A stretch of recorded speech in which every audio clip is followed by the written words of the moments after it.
What if I were a little bit stronger? This is something that I think about from time to time, and let me explain what that means to me.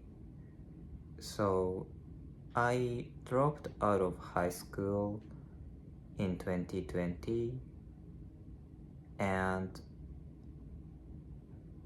I was a little bit bullied in around 2018 and 19 when I was in ninth grade. But it wasn't like the worst kind of bullying. I wasn't physically beaten, but I was mocked for who I was. And it's still unacceptable. But I just feel that most people wouldn't drop out of high school because of that. And I became truant in 2019 because of things like that. And then after that, I went to school in 2019 when I was the grade changed, and in 10th grade I went to school, but in 11th grade I became truant again, and then I dropped out. And I wonder if I had been even a little bit more stronger and I managed to graduate from high school, then my life would have been much better in some ways. And after that I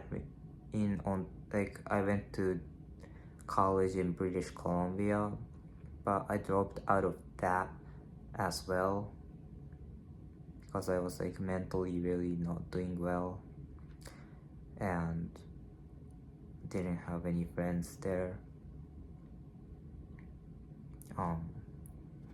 So yeah, and the time that I really thought about this, I wish I had still gone to college, is when I went to the when the encampments were happening, pro-Palestine, the encampments against Israel's genocide against the Palestinians, and the universities that were being complicit one way or another, financially.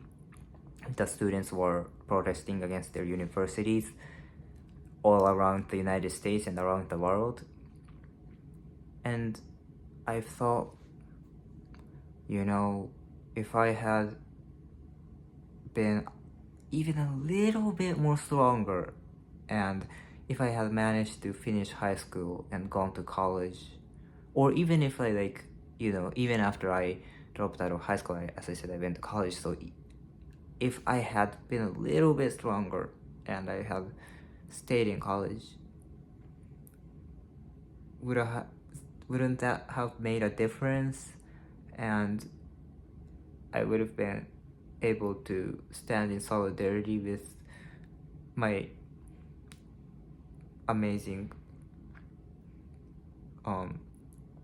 fellow students that were advocating against the genocide. Because I just feel like because I dropped out and I was not strong enough, I wasn't able to make a difference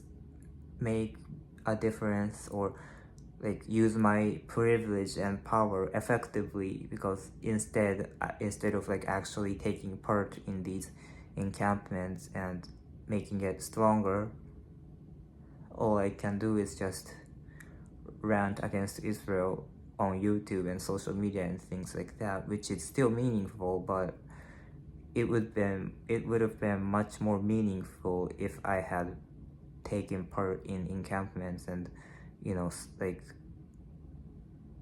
activism in schools.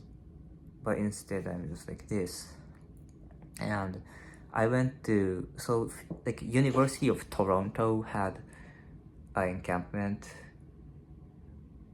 as well, like the people in the students in the University of Toronto, they put up the encampment. This was last year, and a few days in, they like made this call to all of the people in the community to come to support the students there, because like there was information about how like police might come in and destroy the encampment. So I went. This was like 2 or 3 days in, I think, since they started the encampment, and the people there were like, you know, salt of the earth. They are like putting their academic lives on the line to advocate for Palestinians, and but I felt really like, oh, when I went there, like I felt this sense of strong solidarity, and like I felt less alone because of that. Because when I'm most of the time, when I think about myself, like how I fight this genocide and how I protest this genocide, I go to protest. Well, I went to protest once in a while last year too, but most of the time I was just ranting angrily in front of camera and posting on my Japanese channel.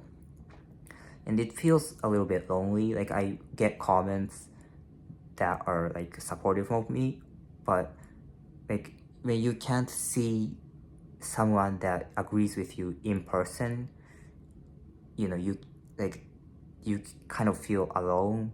But when you see like it physically, when you are surrounded by a lot of people, and a lot of people around your age that has the same hurt as you, or that is also prominently or like actively opposing genocide, you feel like this strong sense of solidarity, right? So that's very meaningful and strong. But at the same time, I felt really like lazy. No, that's not the word. I felt really like I just felt like I'm not doing my part in opposing genocide, because I'm just a lonely, jobless NEET that's not like doing real activism. Like, I mean, posting on social media is kind of real activism, but like I just felt that I'm not doing enough, and I just wish like this is like, if I was like violently bullied and then I got depressed, that's one thing. But like I feel like most people can pull it off, like what I went through. I don't know why I'm like this, like, and I just, if I were a little bit stronger, wouldn't have I made much more difference? Like wouldn't that have been a big difference in my life, and just keeping my using my privilege effectively? So I don't know, like I don't even know what I'm trying to say through this video, but this is something that I think about a lot. And I will be going to college from September this year, but I don't know why I'm like this. Like I thought I'm autistic, and I probably am, but the psychological clinic that I did psychological assessment a little bit ago, but they said that like they need to know a little bit more about my childhood to say definitively that I'm autistic. And like, I don't know, but always, even if I'm not using my power effectively, I know that shutting up and being silent is not an option. So I will always keep saying, screaming, "Free Palestine," until Palestine is free. So yeah.